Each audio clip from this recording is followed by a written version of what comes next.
সামনেই হোলি, তাই Siliguri eastern bypass সংলগ্ন শাস্ত্রীনগর এলাকায় কারখানায় জোর কদমে চলছে আবির তৈরির কাজ। বিভিন্ন রঙের আবির তৈরি হচ্ছে এই কারখানায়। মূলত অ্যারারুট ফুলের পাপড়ি এবং রং দিয়েই তৈরি হয় এই আবির। গত লকডাউনে সেরকম ব্যবসা না হলেও এবার আশাবাদী ব্যবসা ভালো হবে।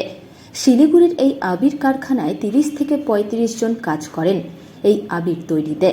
এই আবির শিলিগুড়ি শহরের মহাবীর স্থান সহ অন্যান্য জায়গার পাশাপাশি শিলিগুড়ির বাইরেও তাদের বিক্রি হয় বলে ব্যবসায়ীরা জানান।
মনেশ্বর বর্মন।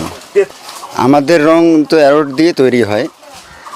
এবার এর আগে তো লকডাউন গেল, লকডাউনের জন্য অতটা ভালো হয়নি। এবার আশাবাদী করি যে এবার তো ভালো হওয়া লাগেই। এমনি তো চলছে, অল্প অল্প করে চলছে। এখনও তো মনে করো সামনেই হোলি আসতেছে, কিছুদিনের মধ্যেই আর কি শুরু হয়ে যাবে। আমাদের রং শিলিগুড়ি মহাবিস্তানে যায়, এদিকে ইসলামপুর, মালদা, কুচবিহার, জলপাইগুড়ি, ময়নাগুড়ি, গুয়াহাটি। কিন্তু আমরা হাতেই তৈরি করেই বানিয়ে তারপরে মাঠে শুকাতে দিই। ওখান থেকে আসার পরে তারপরে ভিতরে প্যাকিং হয়। তৈরি হয় এগুলো? এই যে অ্যারোড আছে, জল আছে, পাপড়ি ফুল আছে আর রং আছে, বা এগুলো দিয়েই আমরা তৈরি করি হাতে। মোটামুটি 30-35 জন লোক কাজ করতেছে। কী কী রং তৈরি হয়, কী কী কালার? আমাদের কালার আছে 9টা। লাল আছে, পিন আছে, গ্রিন আছে, অরেঞ্জ আছে, বেগুনি আছে, হোয়াইট কালার আছে, রানি কালার আছে, স্কোয়ার ব্লু আছে।